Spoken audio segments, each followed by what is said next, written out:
Kavanaugh's first name? Brett? Brett, right? President Donald Trump announced on Monday his decision to nominate Brett Kavanaugh to fill the Supreme Court vacancy created by Justice Anthony Kennedy's decision to retire. In a primetime televised announcement, Trump called Kavanaugh one of the finest and sharpest legal minds of our time. With Kavanaugh, Trump is replacing a swing vote on the 9-member court with a staunch conservative. Kavanaugh, who serves on the Court of Appeals for the D.C. Circuit, has taken an expansive view of executive power and has favored limits on investigating the president. Speaking at the White House, Kavanaugh pledged to preserve the Constitution and said that a judge must be independent and must interpret the law, not make the law. Some conservatives have expressed concerns about Kavanaugh, questioning his commitment to social issues like abortion and noting his time serving under President George W. Bush as evidence he is a more establishment choice. Hi, I'm Michael Wan, your host for Michael Wan's Op-Ed Live, and this is Peter Choi, California State Senate candidate who is aiming to get elected in the runoff this November. Our show, Op-Ed Live, is not about left or right, it's about right or wrong. So, Peter, what say you? Well, we'll see. Look, it was just announced. The Supreme Court choice was just announced. We'll get into some of the details of it. I know you're a detail-oriented person, so you want to get all the information before you talk about it. But we didn't have that much time. So, what was your 12-hour analysis? I know that you analyzed while sleeping too, right? Well, I think we'll find out a lot more about his biography and his positions in the days to come. I think it's interesting that our current president, who campaigned on a promise to drain the swamp, has picked a Supreme Court justice who comes directly from the swamp.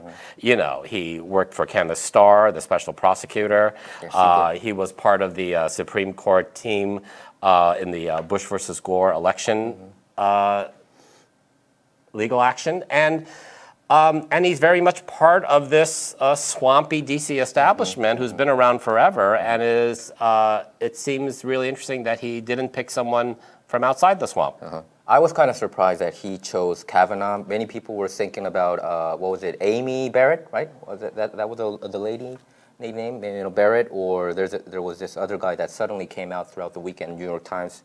That his mind slip doesn't come to mind, but... Also here, Michael, do you think that the president actually read files on the candidates? Of course the president can't read all the candidates. I mean, he had like 31 judges, right? Well, first of all, he doesn't read. He doesn't read. No, but that is not true. I know that people, like the mainstream media, is trying to portray Donald Trump that he doesn't read books. He does read a lot of books. Do you know, for proof, one time he did an interview with LA Times. This was before he announced his candidacy as president.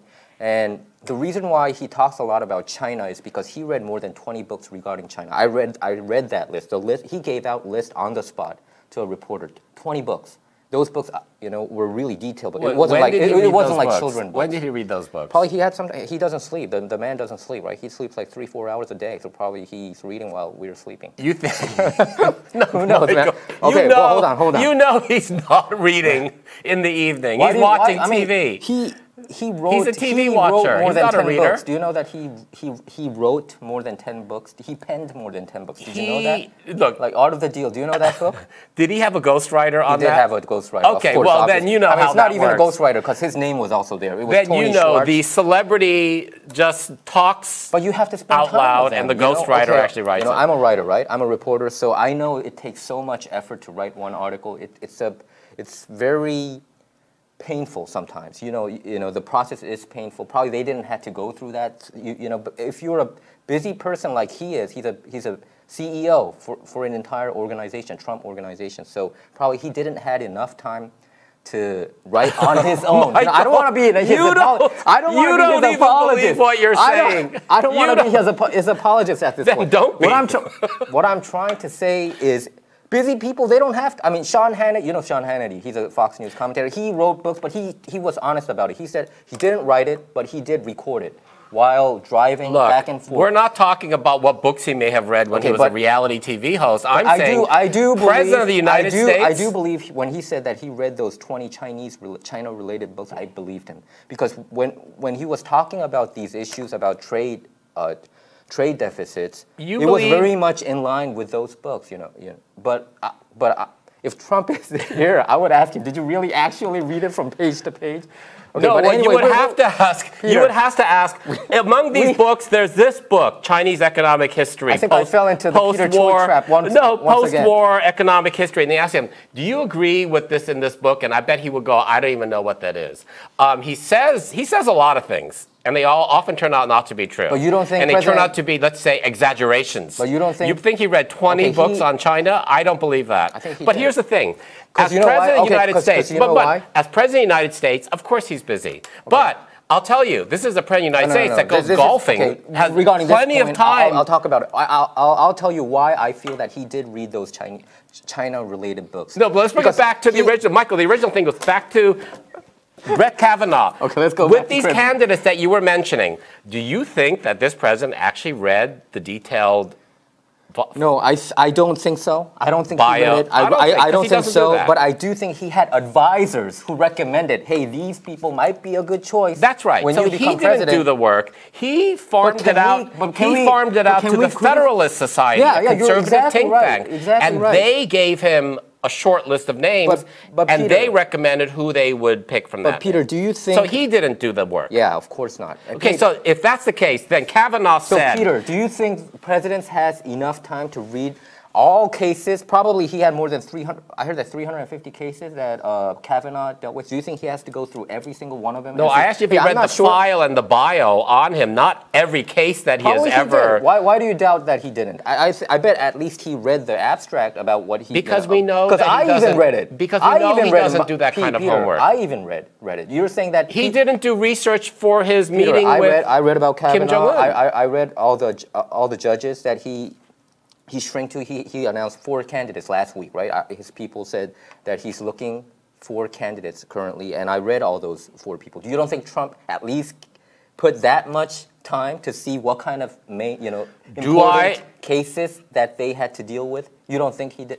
If the question is, do I think the President of the United States did as much research as Michael Wan did, the answer is no, I don't think he did that much research. I think Michael did a lot more than the President of the United States. That is a compliment to me, but I don't... But, you know it's true. I disagree. If he didn't do as much research, I would be very thoroughly disappointed. Well, he didn't.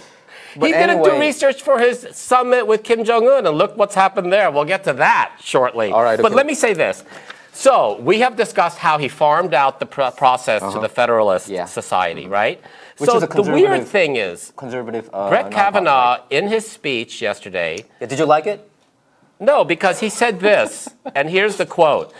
What is it with people who are selected by this president who have to flatter him? What is this need to flatter and say he is the greatest thing since sliced bread? I can't find out what you wrote down. That's why it's secret handwriting. It's like I don't want you cheating. I don't want you cribbing on my notes. I won't. So come again. I was just amazed. So this is what he said. No president has ever consulted more widely or talked with more people from more backgrounds to seek input about a Supreme Court nomination. That's just not true. So I'll tell you. This is in line with him not reading books. It's pretty much the same thing this is what you're trying to say, right? Kavanaugh said about Trump in the process. But here's the thing.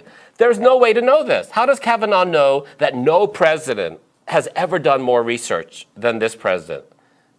Do you know, Peter? Unable to prove. When Obama was appointing a Supreme Court justice, I don't know how many people he interviewed, but probably Brett Kavanaugh did his research and he found out that Trump probably interviewed more people. It's a private process. It's not a public process. It's not a public, but people know who goes in and who goes out. No, so there's no way for Kavanaugh to know what the process was for Jimmy Carter, for Ronald Reagan. I'm just saying. What is the deal there? Why does he feel compelled to make this statement? It's a bizarre thing to say because there's no way for him to know how George W. Bush or Ronald Reagan or any of them, what process led to their choice for a Supreme Court justice. Say? How many interviews? He said no president has ever consulted more widely or talked with more people from more backgrounds to seek input about a Supreme Court nomination. Okay, so you're saying that unless you're God, nobody can know this, right? He can't know that. Is that what you're saying? Exactly, he can't know that. There have been I'll give you a point on that. 162. Next time when we get to meet Brett Kavanaugh, We will ask him. How do you know this? 162 Supreme Court nominations in the past 229 years. And there's no way for him to know. I'm just saying there's no way. Whether Trump is a reader and a researcher or whether he is not, that's not the issue. The issue is that there's no way he would know that. All right. For a Supreme Court justice, highest court of the land, to make such a strange statement. Okay, regarding this issue, 1 point for Peter Choi, 0 to Brett Kavanaugh. Is that okay? Okay, this is what bothered you. It's like Wimbledon. I knew it was like a point and a point. I thought it was, I had no idea this bothered you that much. Okay. I like pointing it out. Okay. I mean, you have one chance to make a first impression, right? So his first impression was yesterday, and I thought this was odd. But can't people have some kind of latitude of saying this kind of thing? Like, oh, this person is the greatest person that I've ever met. Probably not, right?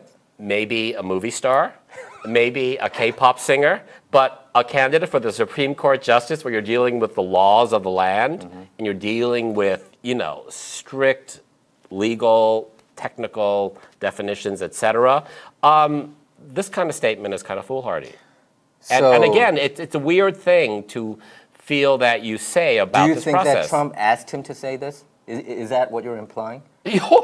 No, you're asking me if I think that's what he's implying. I don't know. No, I'm just saying it's odd that it's part of a trend in this administration, though, where it's almost like exaggerations. That's what you're saying. Right? No, praising the authoritarian regime leader. It's no different than North Korea. That's why they got along so well, because they're saying, Kim Jong-un can walk on water and he can raise the dead and blah blah blah. And he's the most magnificent thing. And when he was born, the sun burst wide. And so every cabinet member of Trump's administration sits there and go, "Thank you, Mr. President, for being such the greatest thing since sliced bread. Thank you." And it's a bizarre thing to have to feed that ego of the president. So you're saying that Trump didn't interview more than 10, right? Are you? I don't know. How many? Okay. I'm just saying. Don't know. Probably he did a lot. Who knows?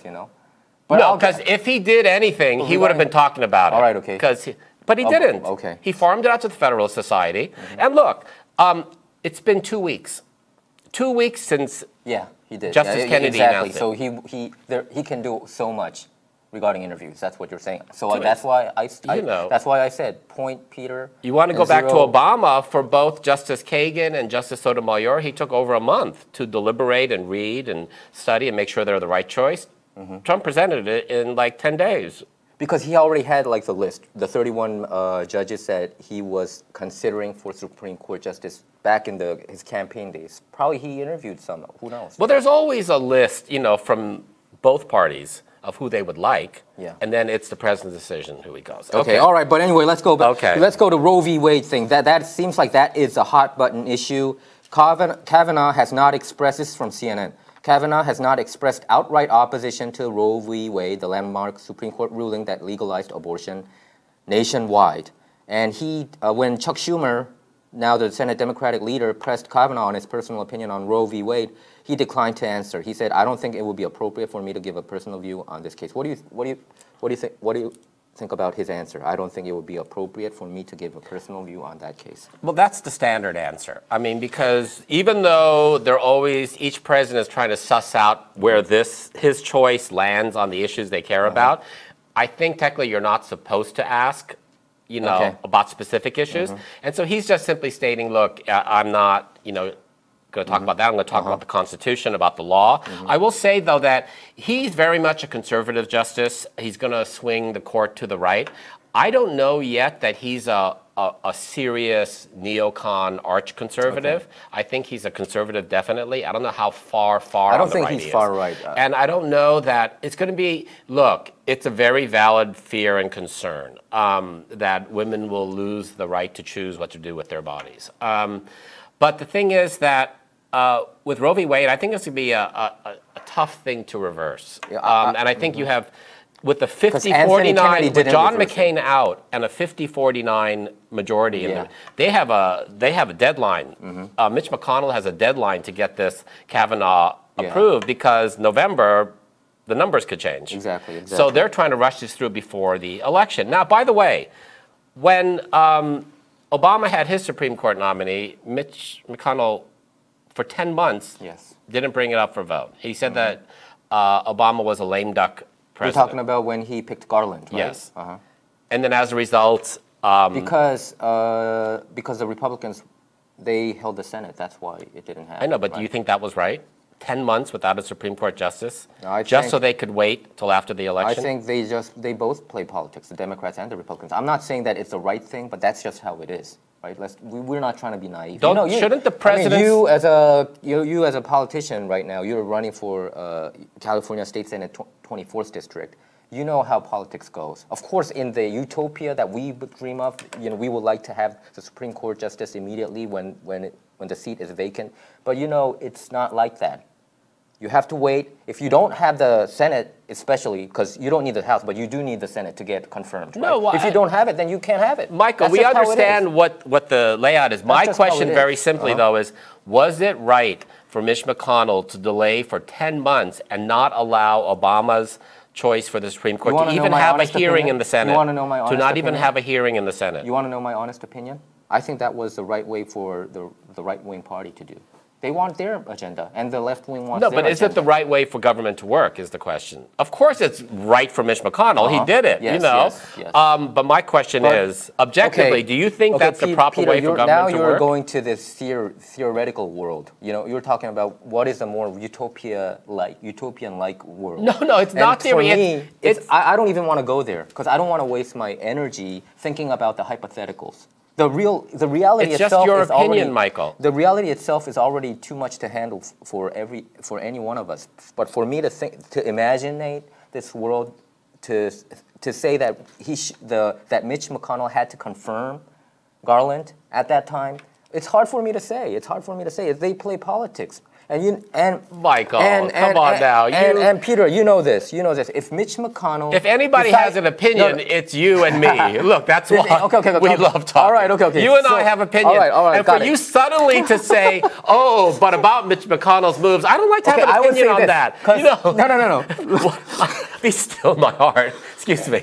I need some aspirin because I'm having a heart attack. Because Michael's avoiding having an opinion. I'm not avoiding. See, so what I'm saying is this. If Mitch McConnell decided to have a vote, do you think he would get the vote? He would not. He would not. He would definitely not go 60. Do you think he wanted? If even let's think about it. We just don't know. I'm just saying that it was not right. I'll put it this way: it was not right for Mitch McConnell to not bring up the vote for discussion. Peter, let me get this out. Peter, months away. I don't want to jump from this. I'm not dodging this issue. What I'm saying is, even though Mitch McConnell did the nuclear option back in the day, okay, when you're talking about Garland, that was 2016, right? Even though he opted nuclear option, Obama had no chance to get 51 votes. And you know why. Why is it? Because the Democrats didn't hold more than 15. They were not. That was not my question. Right? My question was not, would Obama's nominee have passed through? My question was it right for the Senate Majority Leader Peter, I don't even go there because you're talking about an imaginary world where everything is just nice, nice and, nice guy politics. You know how dirty politics is. You know how dirty it is. I'm not sitting here saying that. Especially American politics is one of the most dirtiest. Michael, come on now. You know that I'm not saying that Washington is full of unicorns and fairies and elves and it's a magical mystery world. I know that. But what I am saying is, if you take Mitch McConnell, you know what I think? No, you had a chance to tell me what you think, and you said you didn't have an opinion. Here's what the deal is. I have no opinion. Here's what I think. Are you surprised? If I take Mitch McConnell at his word and say that Obama was a lame duck president, there's an election coming up, we should delay till after the election, see what the people have to say about the state of affairs. That's what Mitch McConnell said. Yeah. He said, there's an election, the people are going to speak up. Let's see what the people have to say, and then that chapter will be the chapter where we decide. Mm-hmm. So we have an election coming up. Should Mitch McConnell not do the same thing here and say, we have an election coming up, we'll see what the people say. But it's not a presidential election, Peter. It's a midterm election, right? What difference does that make? President Trump is only in his second year. What difference does that make? The difference, it's huge. You have why? 2 years. Okay. No, but this election is going to be a 2-year referendum on Trump's presidency, and it's also a referendum on Mitch McConnell's leadership in the Senate. Yes. you know, and Paul Ryan in the House. So the people I are think they're doing speaking. pretty okay. And the House and the Senate, Peter, the House and the Senate are the ones that approve Yeah. the Supreme Court.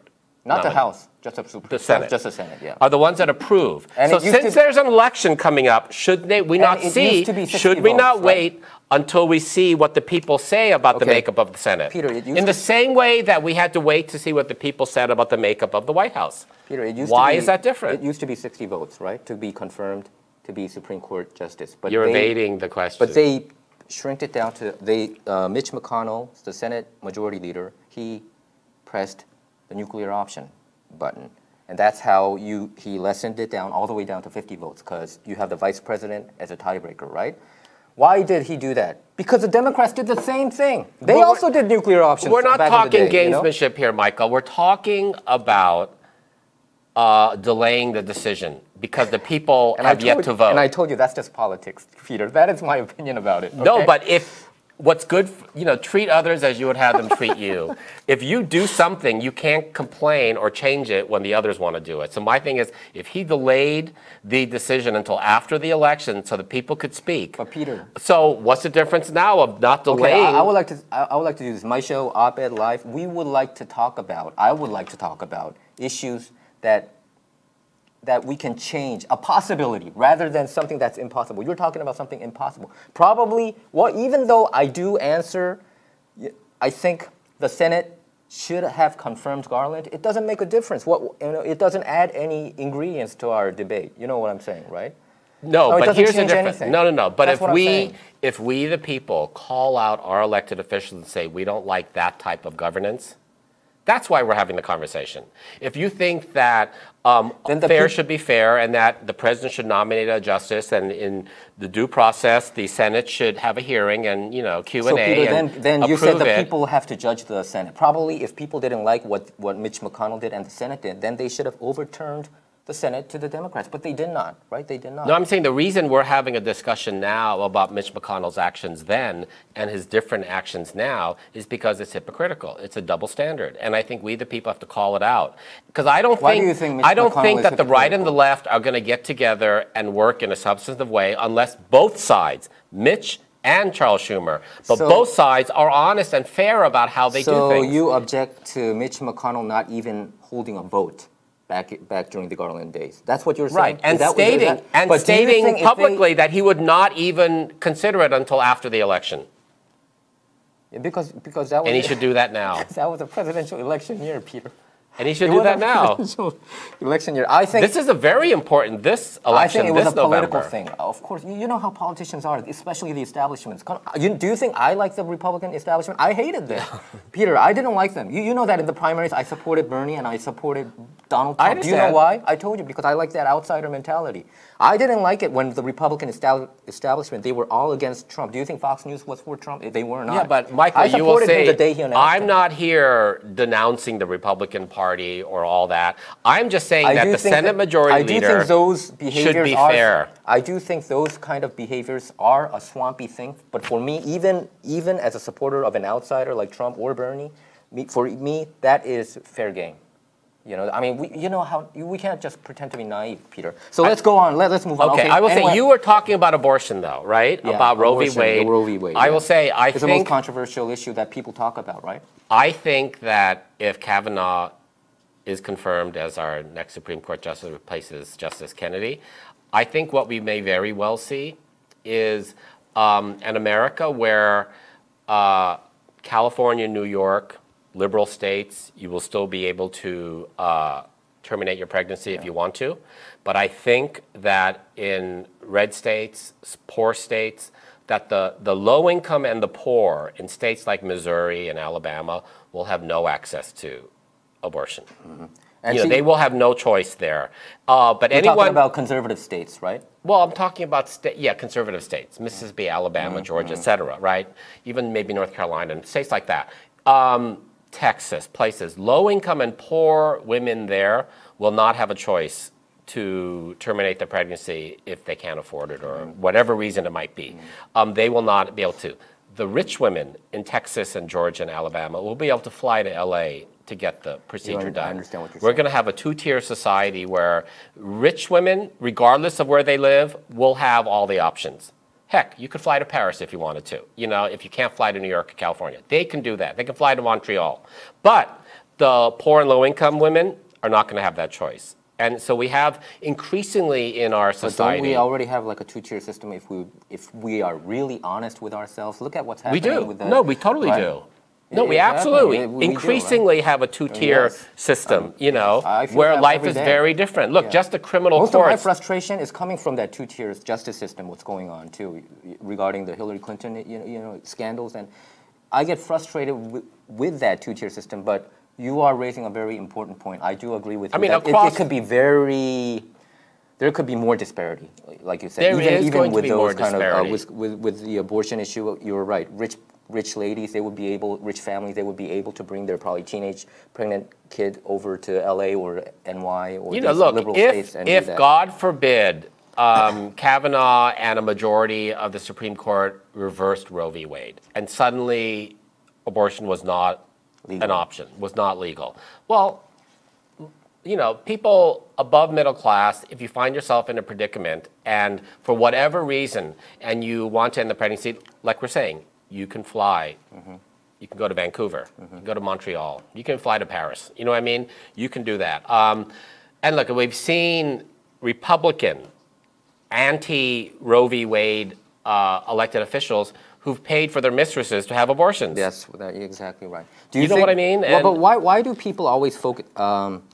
So this is what Donald Trump said.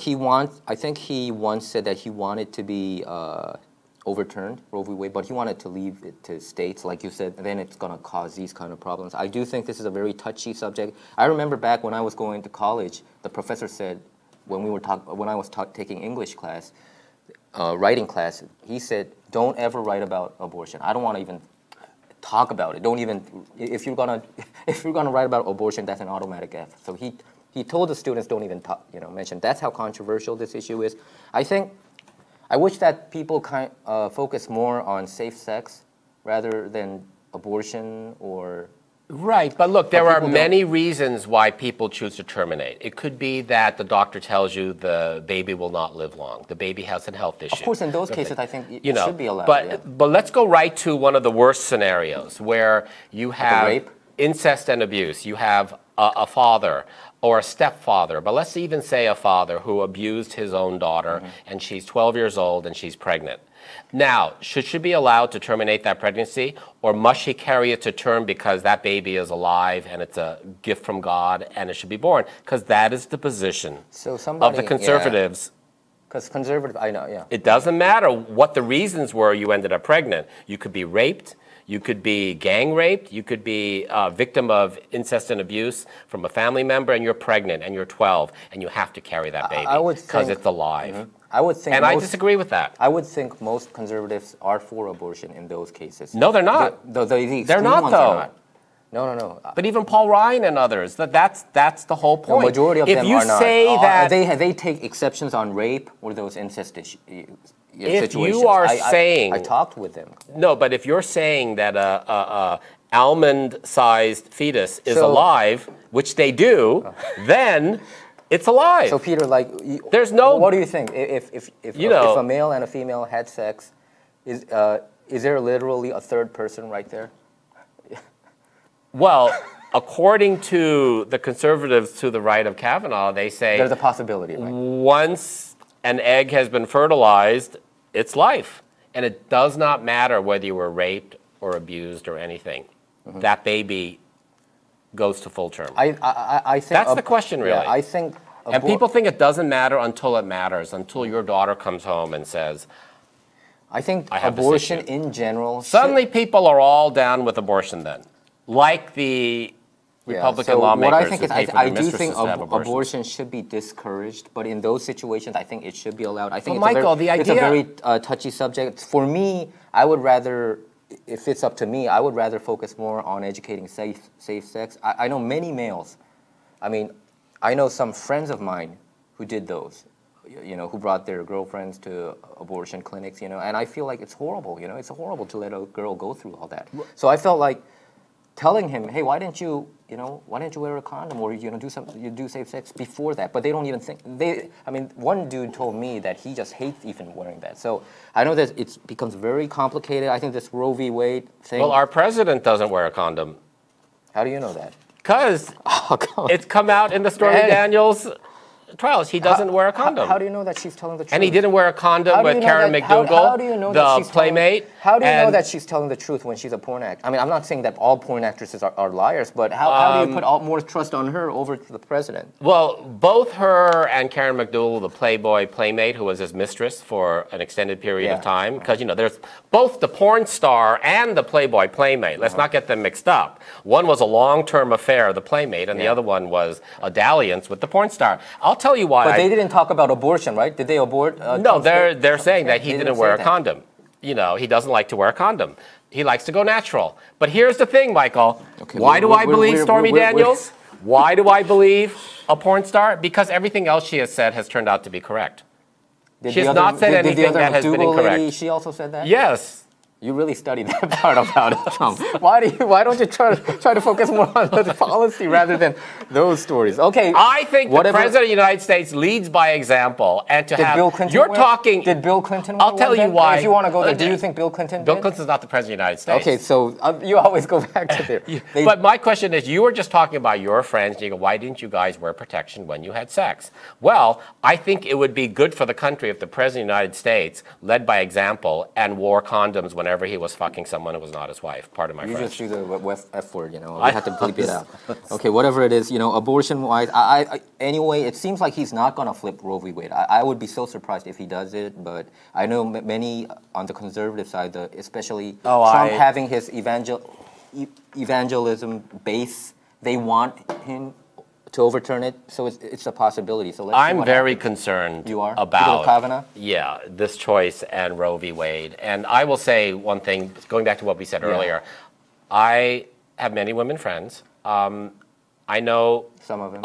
More than a few women who have terminated a pregnancy. Nobody I know in all my life, whether I know them personally, whether I read about them, nobody is pro-abortion. Nobody's pro-abortion. Nobody's happy about it. Even if you have good reasons to terminate the pregnancy, no one's happy about having to make that decision. Yeah. But my point is that decision is the woman's to make. It's her body. And so... But what do you think about... Whether you're pro-choice or pro-life, the thing is no one's pro-abortion. It's always difficult, regardless of how clear you are about it on your own position. And so I'm concerned about that. I think, the hypocrisy of the rich being able to access abortion and denying the poor the ability to do the same thing. That is a good point. I agree with you on that. Unless they're going to, if they cancel Roe v. Wade, then they should criminalize or something. They should take it the next step, make sure that the rich cannot go abroad. Yeah. But they will. That's the reality. And again, like we've said, this disparity goes across a lot of issues, not just access to. So I think if we really dig deeper, it's about like abstinence or safe sex. It becomes more of that issue. For me, it has to be. But the problem, Michael, is that the conservative right doesn't want to teach birth control in high schools.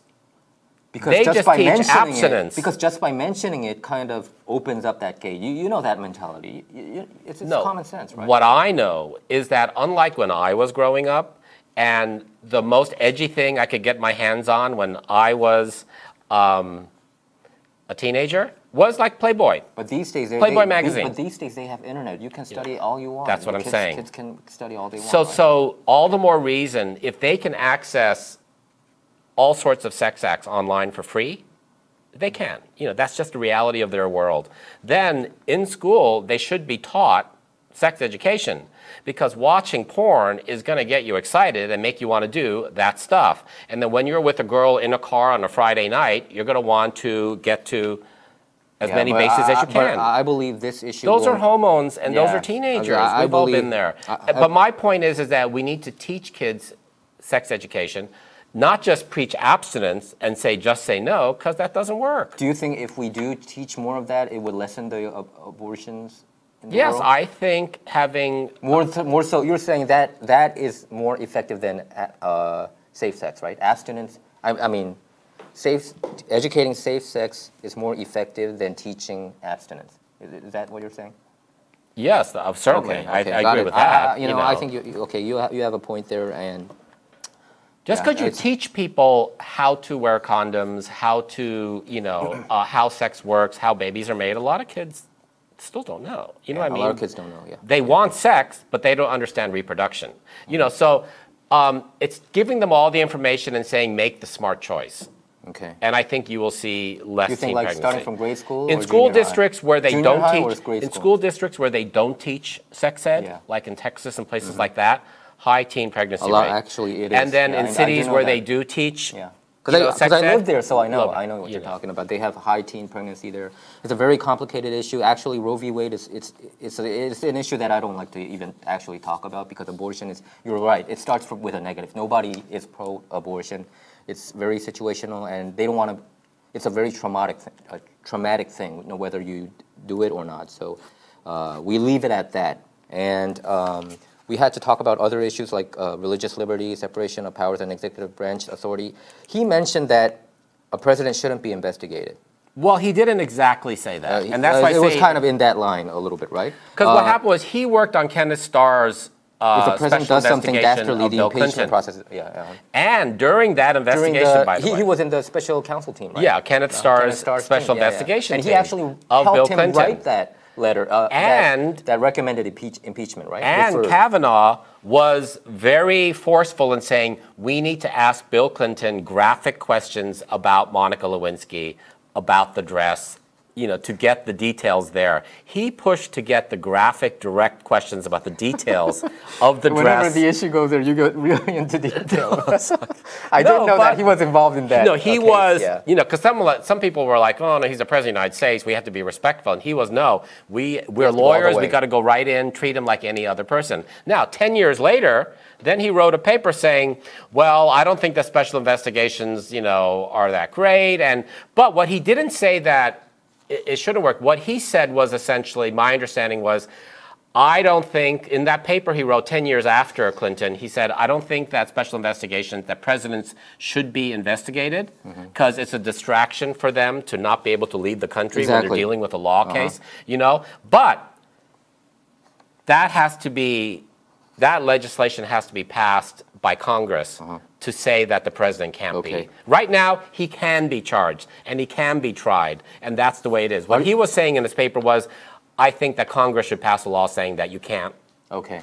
So do you think Kavanaugh is being a little bit hypocritical back in the 90s, and right now his position kind of changed a little bit? No, because, look, I think our views evolve. And I think that's how I saw that too. Maybe his experience being on Kenneth Starr's special investigation gave him really inside scoop and insight into it was supposed to be a Watergate issue. And even as he was doing his job, maybe he afterwards, when he reflected, thought, I don't like the special counsel system either. Back in the day, even during Bill Clinton, he was under investigation regarding the Whitewater scandal, right? But it suddenly went here and there and went to Monica Lewinsky's dress.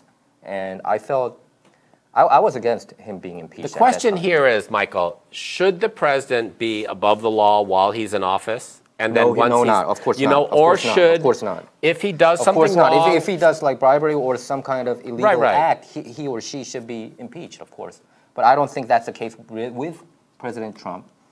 And we'll leave it at that. Okay.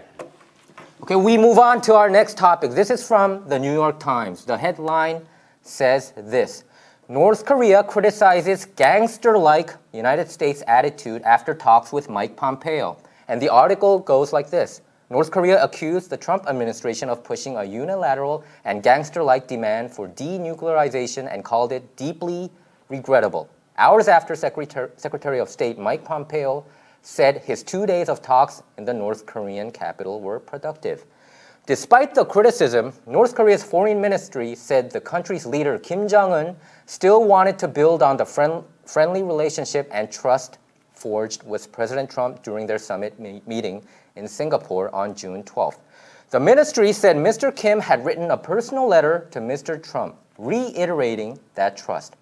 The harsh North Korean reaction may have been a time-tested negotiating tactic. 2 months ago, a brief blow-up between the two countries led President Trump to briefly cancel then reschedule his summit meeting with Mr. Kim. But North Korea's remarks also played to a larger fear that the summit meeting's vaguely worded commitment to the denuclearization of the Korean peninsula meant something very different in Pyongyang and Washington. Distrust on both sides has led the Americans to insist on rapid, deep dismantlement and highly intrusive verification.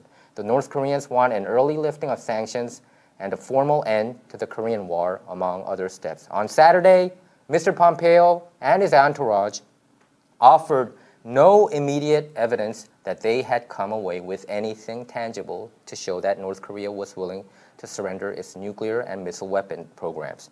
Mr. Pompeo did not meet with Mr. Kim as he had in past visits, but held talks with Kim Yong-chol, a senior official who has been the country's point person in deliberations with the United States, South Korea, and China. So what's your take on this whole North Korea thing? Well, I remember we had a conversation about this on the eve of the summit. I did not have the high hopes that I think you did. Mm-hmm. And sadly, I think that my position has been proven out.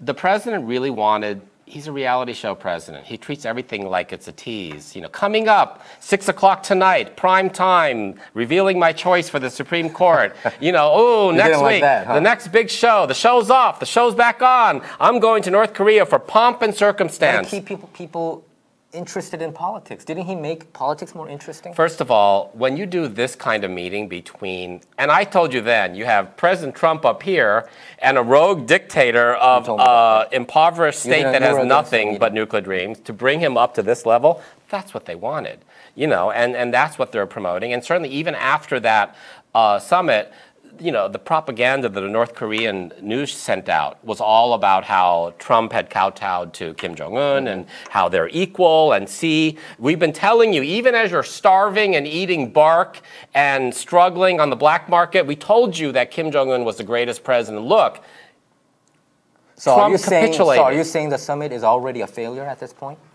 Well, it's certainly not a success. But to me, so far so good. Can I say that?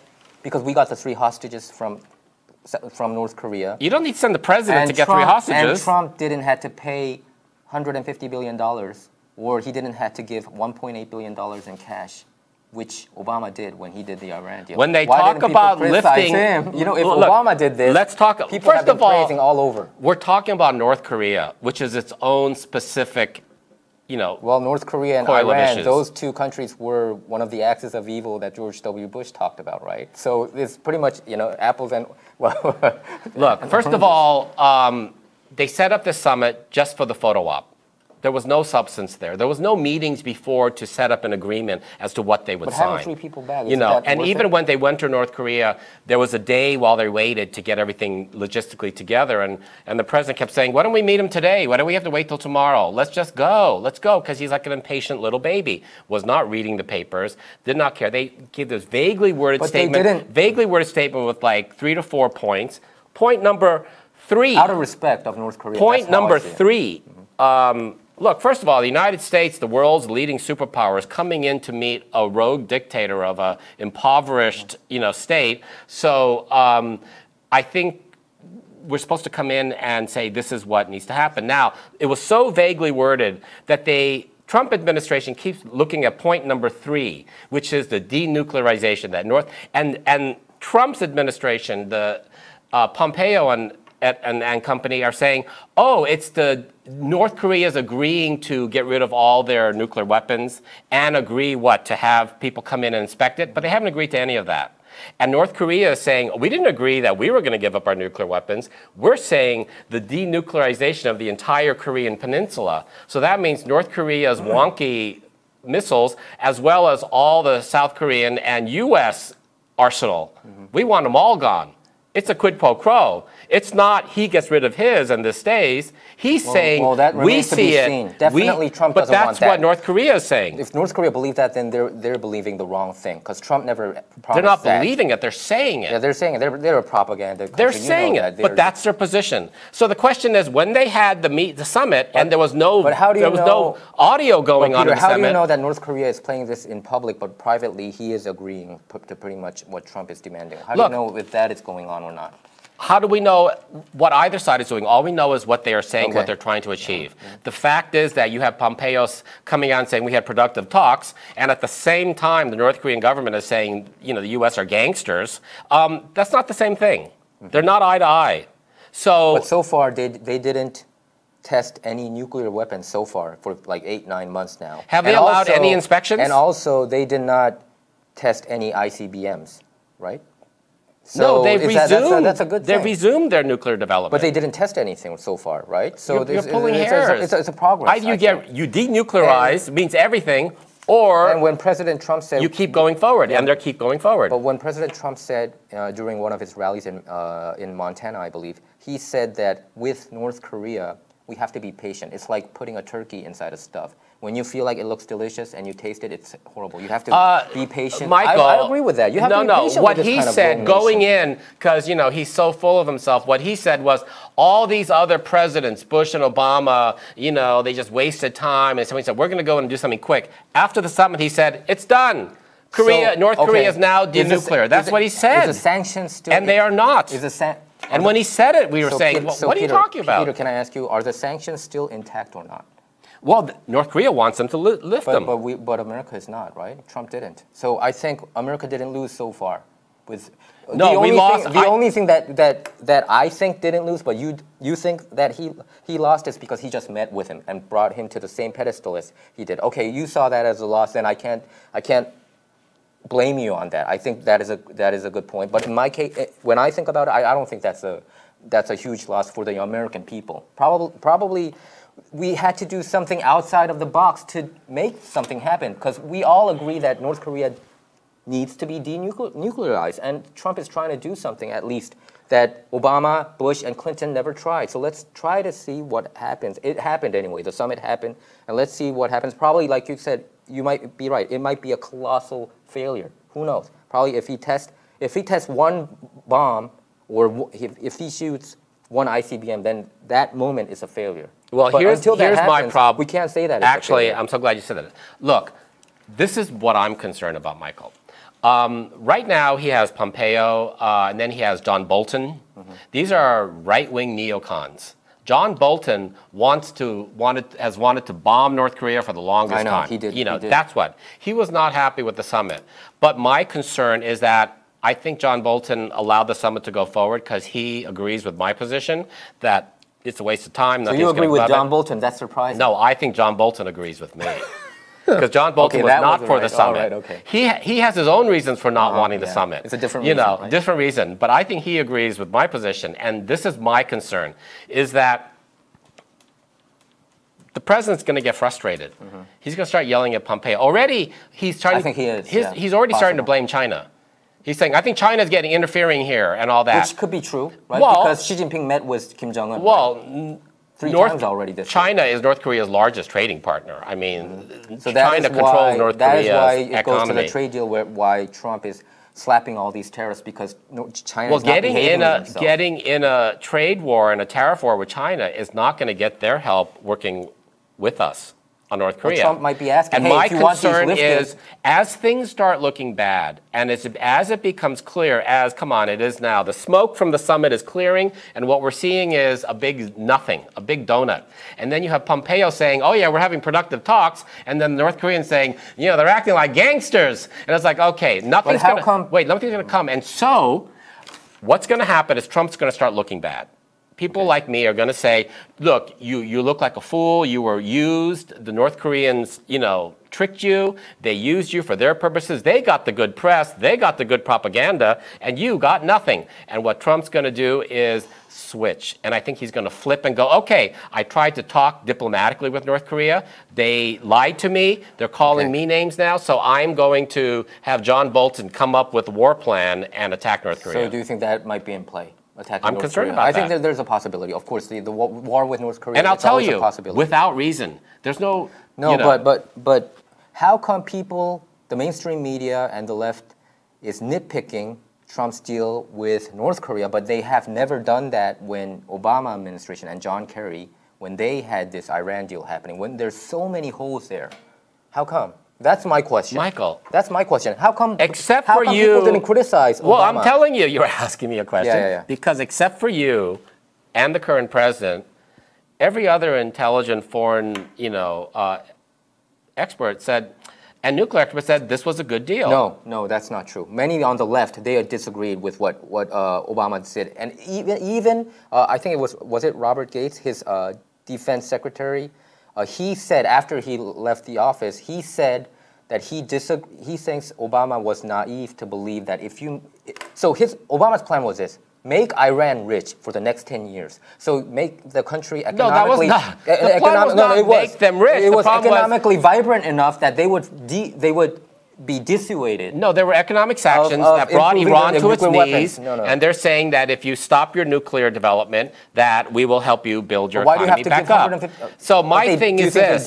I don't think they gave up with their nuclear hopes. That's what I'm saying. And the thing is, focus on the cash that was given, come on now. It's not as bad as, Iran-Contra during the Reagan administration. Okay, are we now criticizing our previous administrations? Okay. Well, that's what you were doing. Because whenever we talk Trump, you always pivot over to Obama. Yeah. And you're saying why? Iran-Contra was a bad thing. And why are we talking about other presidents' actions? Because you brought it up. Instead of talking about Trump, you switched it over to Obama and Iran. Iran-Contra was a bad thing, without a doubt. But I do think that Obama's Iran deal was a colossal failure. That's how I see it. I think it was a colossal failure. Yeah, but you shouldn't appease those kind of rogue regimes. That is now not how you control it. But they listen to yourself. If we should not appease appease rogue regimes, then that means that Trump should not go to North Korea and appease that rogue dictator. So would you? What is that except appeasement? So would you have considered it a success if probably Trump gave some money, some cash, 1.8 billion, let's say 1.8 billion. No, but now you're getting into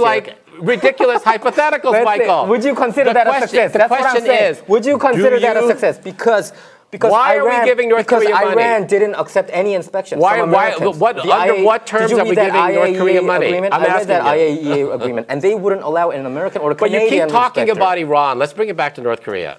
Okay, can we have to continue? Okay, well, last point. Oh, you mean because we're reaching the end of this section? Last point regarding Then here's the thing. Let's end it by both saying this. I think there's a possibility that it might be a failure. My question to you is, what do you think the president and America has gotten so far from the summit? He got 3 hostages without paying money.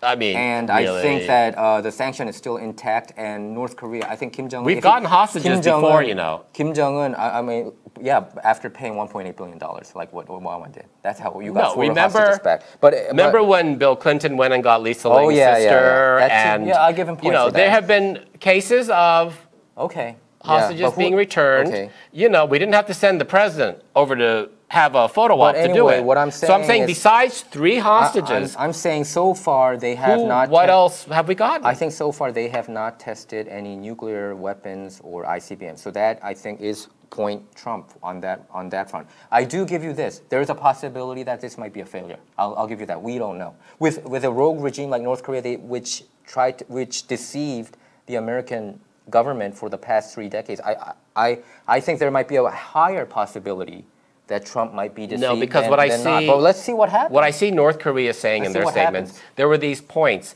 Number 3 was, that the U.S. said North Korea would, denuclearize, and North Korea saying no. What we mean is denuclearize all the powers. But there's 2 other things that North Korea talks about that the U.S. doesn't. I'll give you the last Number 1, establish new relations with the U.S. They want new relations without giving anything up. They want an embassy, they want exchange, they want all that, financial, economic, cultural exchange. They want new relations with the U.S. without giving anything up. That's what they keep talking about. They're making that their first step. First, the Trump administration has to establish new relations with us and not be pariahs, and then we can continue the conversation.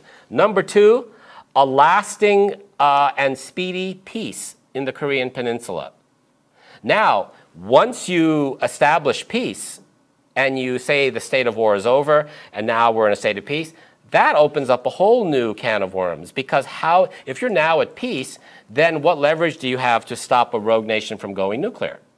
Because once you're on a military face-to-face, well, then you have these concerns. But once you do peace and you have new relations, You know, that's what North Korea is pushing on. They have no intention of getting rid of their nuclear development because that's the only reason anybody, including our president, pays attention to North Korea. If they didn't have nuclear weapons and all they had was mineral ore in the mountains and people eating tree bark in the streets and electricity for 8 hours a day, no one would be paying attention to them. Okay. You know, Is that, okay. And that's why he's not going to give up nuclear development. All right, we'll leave it at that because I promise that I'll give you the last word. Okay. Well, that's our show for today. Our show is not about left or right. It's about being right or wrong. To stay up to date with our latest videos, make sure to subscribe to this YouTube channel by clicking subscribe. Thanks for tuning in. If I had the watch here, I would have